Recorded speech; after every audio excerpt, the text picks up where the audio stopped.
If there is no objection, the journal of proceedings of the trial are approved to date. Without objection, so ordered. The Sergeant-at-Arms will make the proclamation.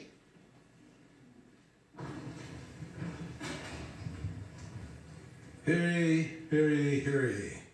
All persons are commanded to keep silent on pain of imprisonment while the Senate of the United States is sitting for the trial of the articles of impeachment exhibited by the House of Representatives against Donald John Trump, President of the United States.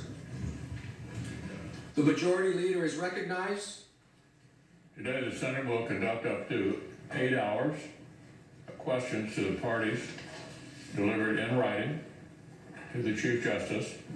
As a reminder, the two sides will alternate and answers should be kept to 5 minutes or less. The majority side will lead off with a question from the senator from Maine. Mr. Chief Justice, The senator is recognized. I send a question to the desk.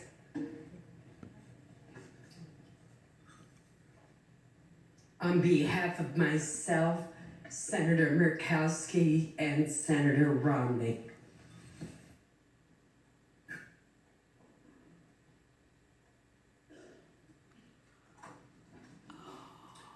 This is a question for the counsel for the president. If President Trump had more than one motive for his alleged conduct, such as the pursuit of personal political advantage, rooting out corruption, and the promotion of national interests, how should the Senate consider more than one motive in its assessment of Article 1?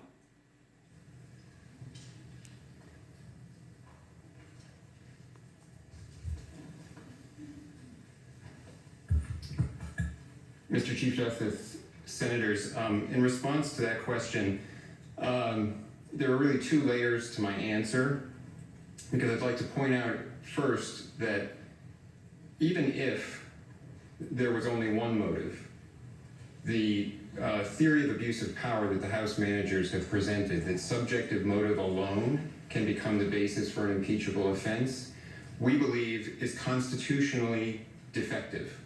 It is not a permissible way to frame a claim of an impeachable offense under the Constitution. But I'll put that to one side and address the question of mixed motive. If there were a motive that was of public interest but also some personal interest, we think it follows even more clearly that that cannot possibly be the basis for an impeachable offense. And even the House managers, as they have framed their case, they have explained, and this is pointed out in our trial memorandum, that in the House Judiciary Committee report, they specify that the standard they have to meet is to show that this is a sham investigation. It's a bogus investigation. These investigations there's not any legitimate public purpose. That's the language, any legitimate public purpose. That's the standard they've set for themselves in being able to make this claim under their theory of what an abuse of power offense can be. So it's a very demanding standard that they've set for themselves to meet. And they've even said they came up and they talked a lot about the Bidens. They talked a lot about these issues in 2016 election interference, because they were saying there's not even a scintilla of any evidence of anything worth looking into there. And that's the standard that they would have to meet, showing that there's no possible public interest and the president couldn't have had any smidgen even of a public interest motive, because they recognize that once you get into a mixed motive situation, if there's both some personal motive but also a legitimate public interest motive, it can't possibly be an offense. Because it would be absurd to have the Senate trying to consider, well, was it 48% legitimate interest and 52% personal interest, or was it the other way? Was it 53% and 46%?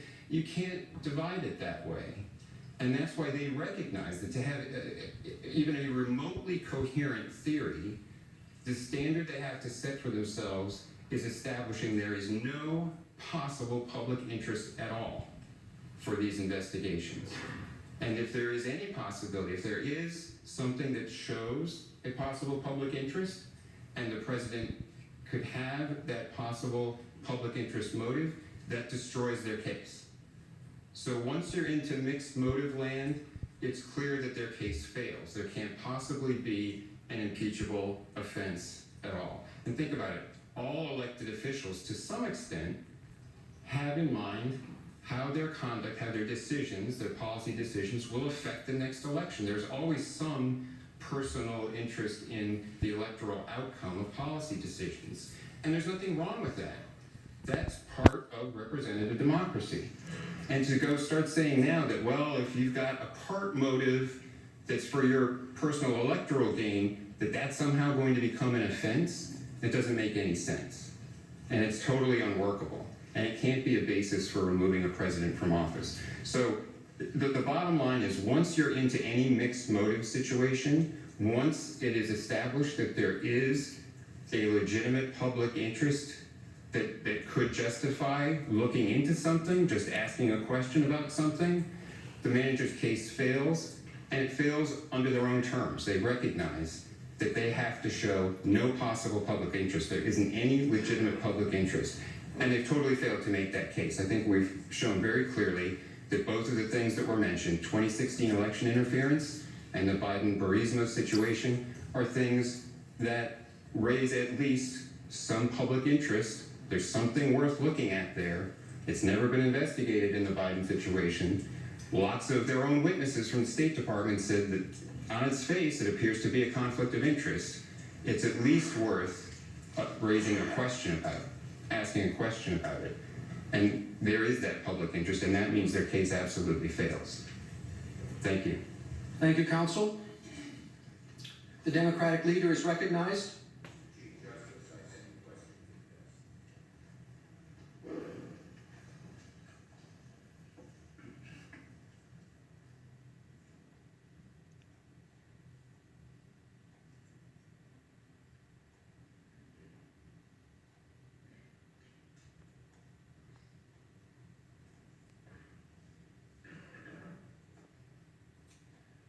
The Democratic leader asks the House managers.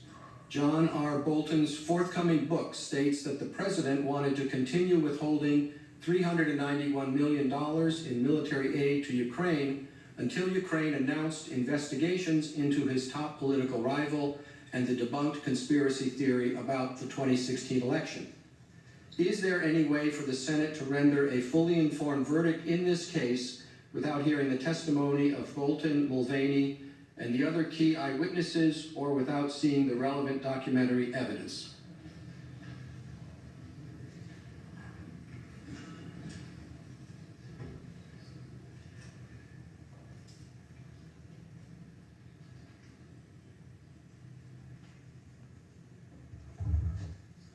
Thank you, Mr. Chief Justice. The short answer to that question is no. There's no way to have a fair trial without witnesses. And when you have a witness who is as plainly relevant as John Bolton, who goes to the heart of the most serious and egregious of the president's misconduct, who has volunteered to come and testify to turn him away, to look the other way, I think is deeply at odds with being an impartial juror.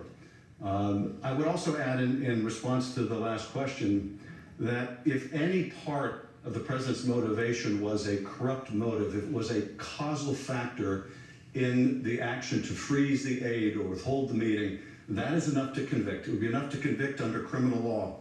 But here there's no question about the president's motivation. And if you have any question about the president's motivation, it makes it all the more essential to call the man who spoke directly with the president, that the president confided in and said he was holding up this aid because he wanted Ukraine to conduct these political investigations that would help him in the next election.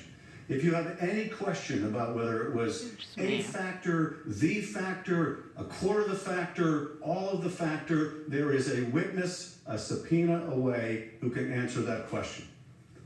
But the overwhelming body of the evidence makes it very clear.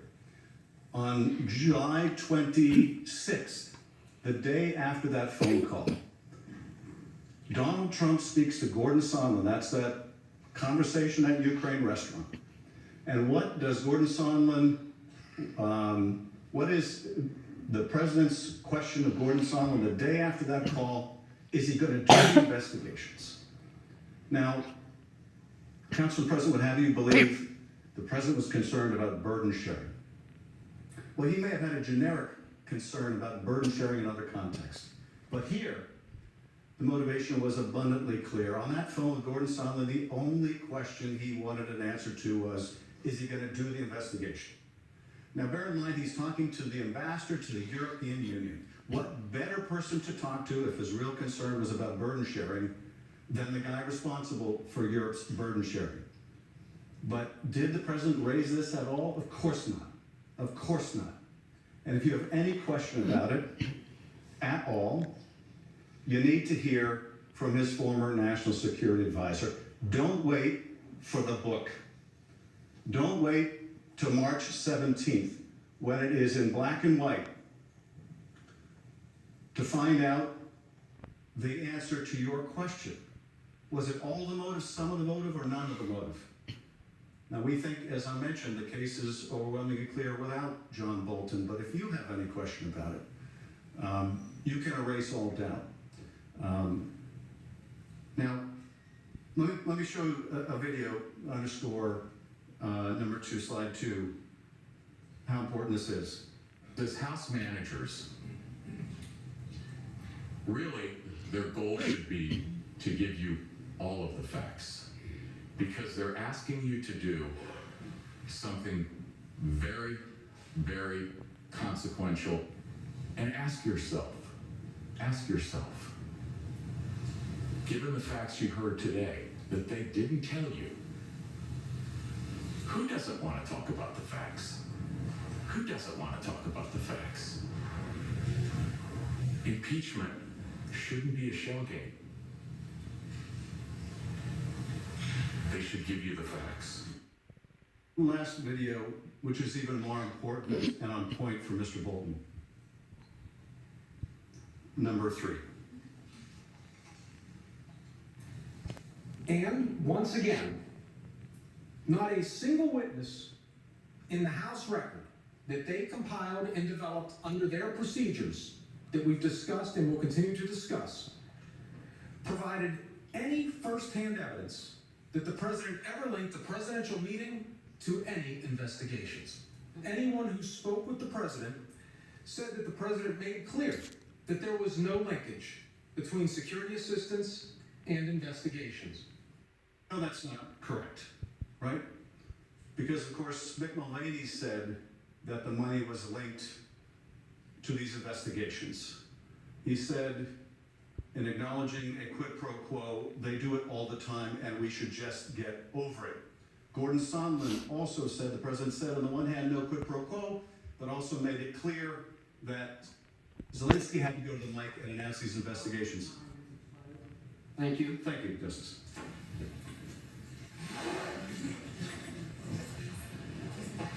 Mr. Chief Justice. Senator Duke, I have a question for the President's Counsel. All right, I'm Holly Garni. We'll return very soon to CNN special coverage of the impeachment trial, but we want to bring you up to date on some other big international stories that we're following. The world is watching.